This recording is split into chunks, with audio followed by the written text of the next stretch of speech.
So excited to be connecting with you again.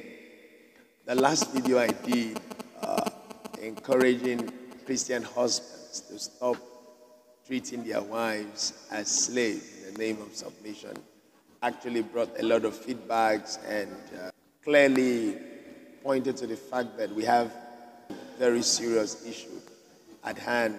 I had responses from women, and I'm going to be sharing some of their responses, some of the comments, some of the feedback with us, so that just to encourage a woman out there who is going through a lot in her marriage but doesn't want to speak out. Many women are speaking out, many women are reaching out, and it is not a hopeless situation. There is always something to be done in order to either minimize or completely take away the abuse that the woman is currently going through in the marriage. On the other hand, we also had men who were so angry that their wives had to listen to a message like that.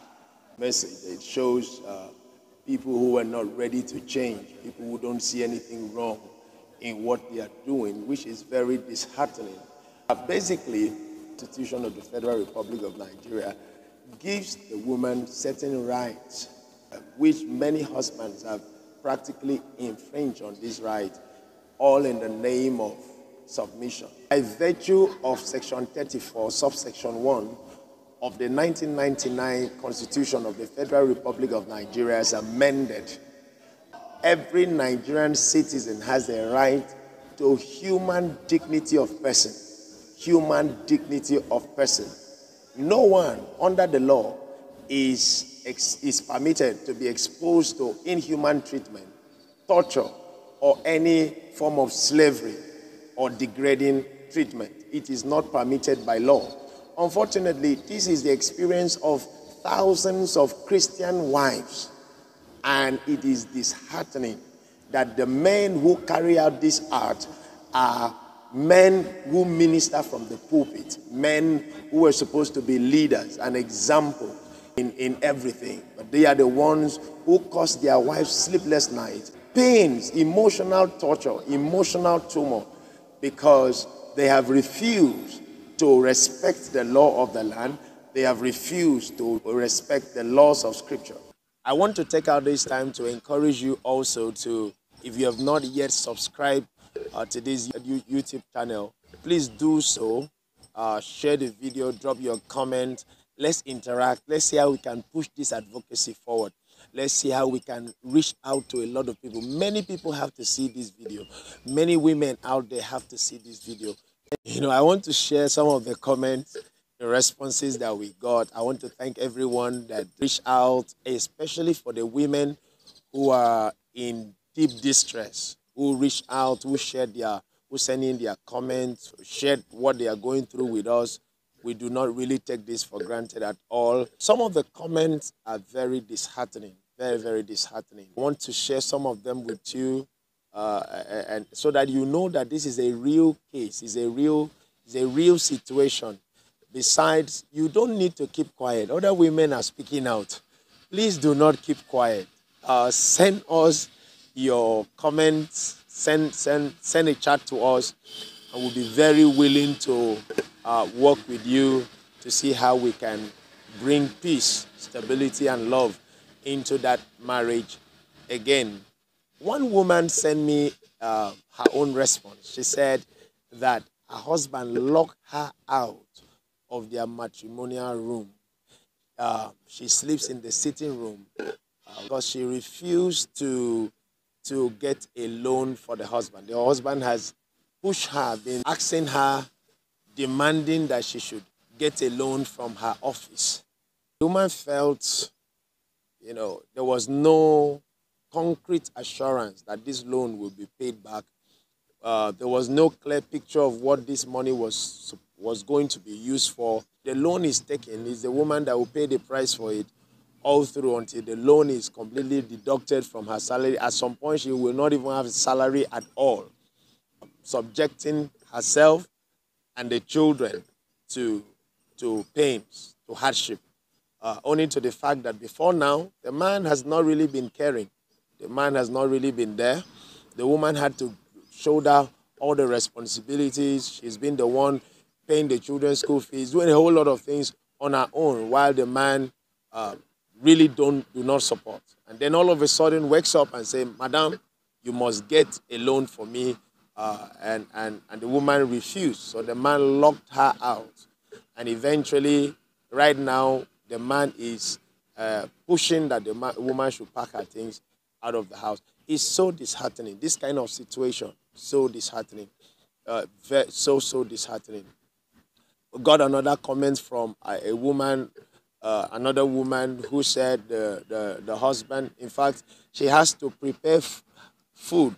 Whatever she wants to eat, she has to prepare it when the husband is not around. And then she has to do it very fast so that the husband will not come back to meet her at it. Because if the husband comes back to see that she ate what she felt like eating, there's going to be a problem. My God. I begin to wonder, is this really marriage or prison or slavery? I don't understand. And it's disheartening that some of these men are pastors in reputable churches. It's heartbreaking. It's really heartbreaking. Please share this video. Let it reach out to as many people as possible. There are thousands of women out there who are going through a lot. I mean, a lot. Time will fail us to keep on sharing the responses that we've gotten. But we also got responses from men.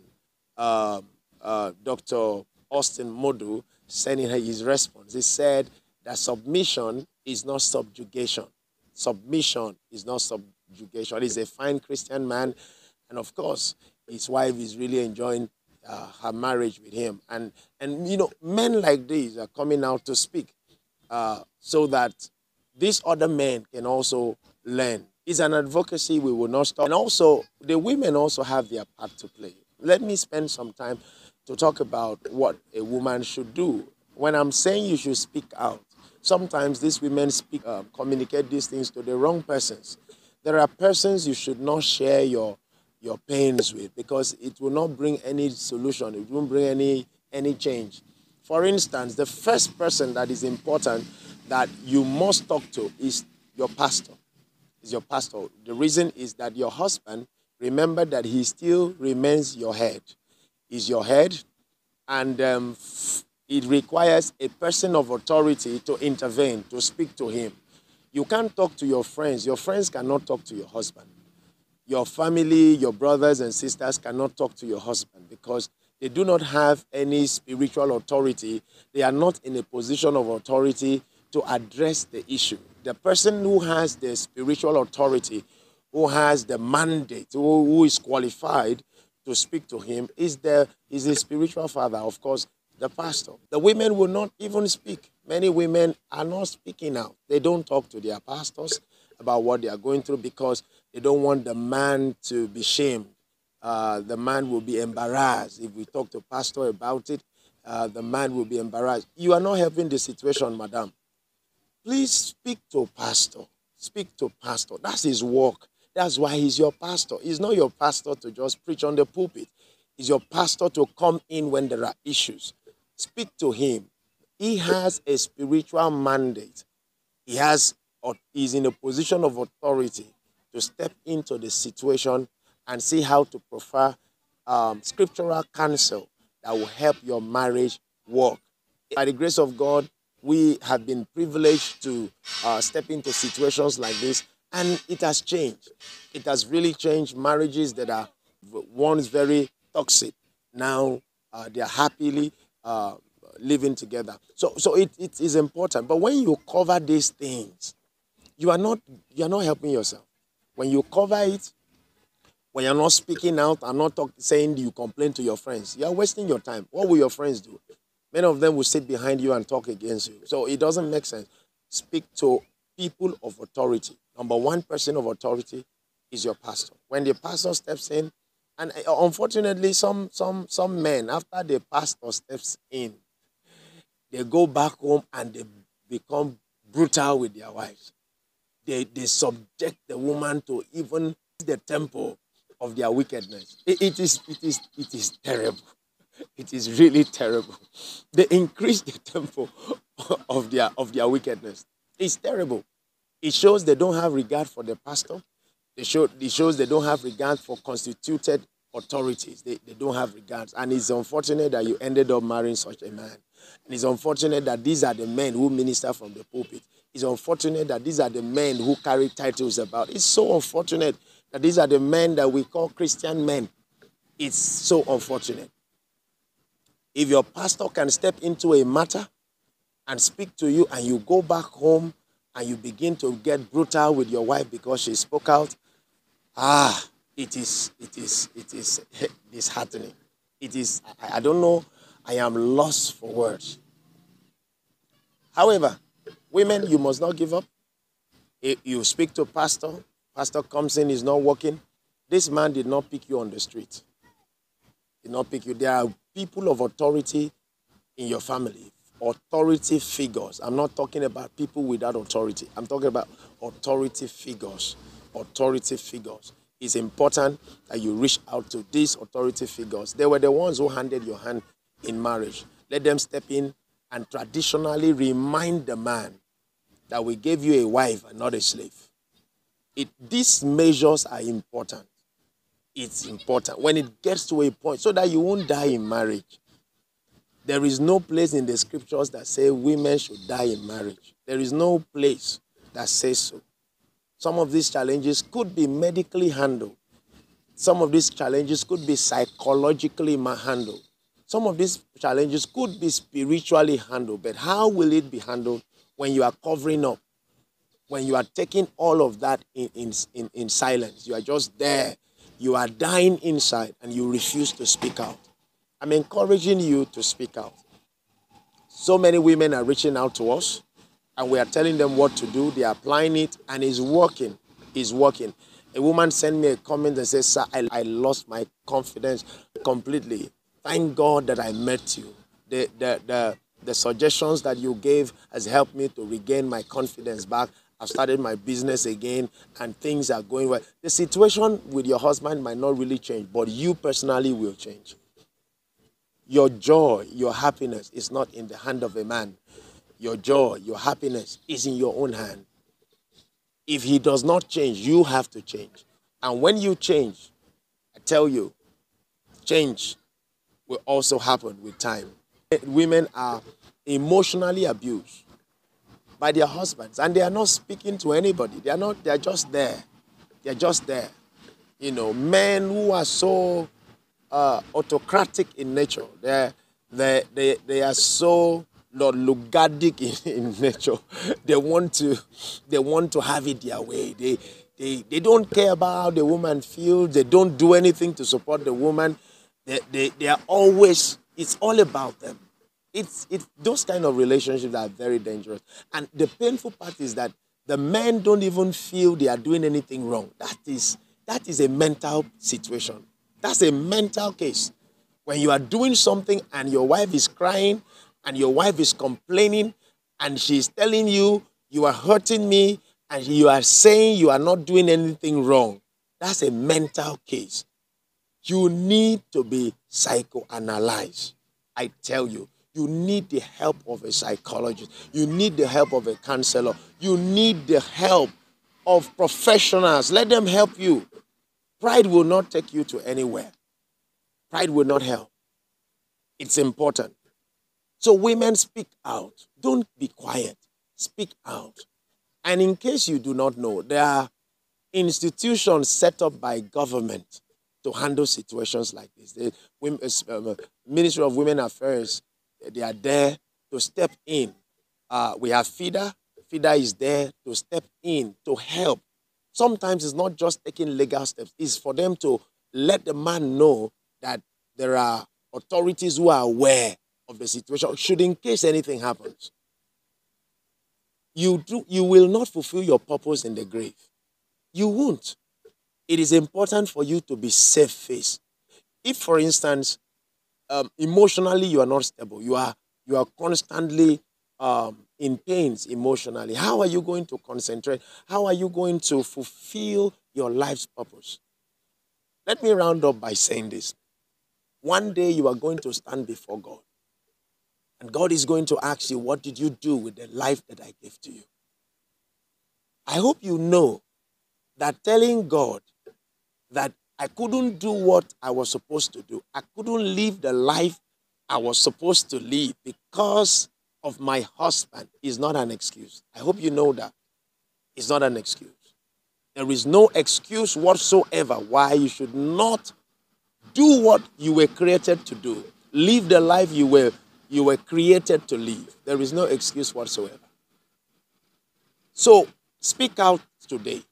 Don't keep quiet. Don't keep quiet. Let this advocacy continue. Let this advocacy continue until we begin to see Christian men behaving as Christians. What does it mean to be a Christian? To be Christ-like. Ask yourself, will Jesus Christ treat my wife the way I'm treating her? Ask yourself, if this woman were married to Jesus, would Jesus have treated her the way I'm treating her? It's a very simple thing. And whatever the answer is, you answer it for yourself. And that's what makes you a Christian husband.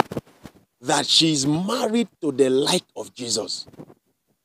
But many Christian husbands, even those who minister from the pulpit, are not Christian husbands. They are, they are not the likes of Christ. They are the likes of the devil himself. And it's very disheartening. The church should not be quiet on this. The church should not be afraid to step in because they are afraid to lose members. You can't tell the man the truth because you are afraid to lose members. Church is not for membership. Church is for impact. That people come with their village mentality and you begin to teach them and there is a transformation in their lives. If you have a member in your church that is treating his wife like a slave, how fulfilled are you as a pastor? So the church has a part to play. Pastor, when you know about that situation, don't keep quiet. Step in and do what you must do to salvage that marriage. Do your part. Contribute your quota. Ensure that you've done your best and leave the rest to God. If all of us is a collective rescue mission, if we all put our hands together, we will be able to help women. We'll be able to set them free. We'll be able to restore marriages and bring in the wine of love back to marriages again. You are out there, you want to reach out to us. The number is on the screen. The number is on your screen. Reach out to us. That's a WhatsApp number. Send us a WhatsApp message. We will be here to respond, to advise you on what to do, and to guide you on the steps you're supposed to take. It's an advocacy.